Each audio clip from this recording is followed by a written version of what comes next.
Once upon a time, in a small village nestled between rolling hills, there lived a miserly apple seller named Mr.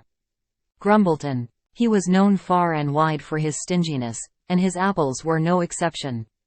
They were small, wrinkled, and always sold at exorbitant prices. Every morning, Mr. Grumbleton would set up his rickety wooden cart by the village square.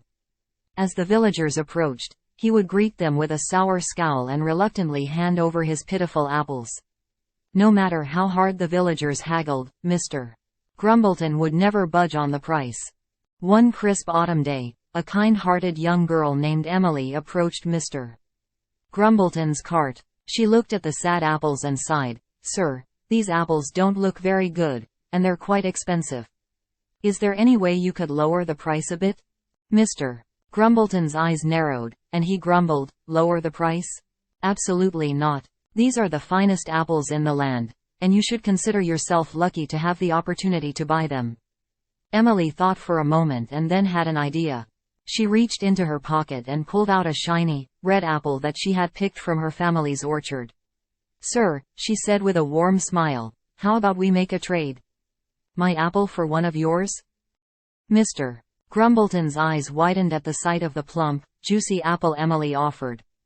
Greed overcame his miserliness, and he agreed to the trade without hesitation. Emily took one of his wrinkled apples, and Mr. Grumbleton took a big bite of the delicious apple she had given him.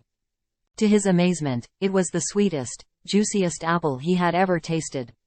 It was a revelation. Suddenly, he realized how wrong he had been all these years, cheating the villagers with his miserly ways. From that day forward, Mr. Grumbleton changed his business practices. He started offering the finest apples at reasonable prices, and his customers returned with smiles on their faces. The village square buzzed with activity, and Mr.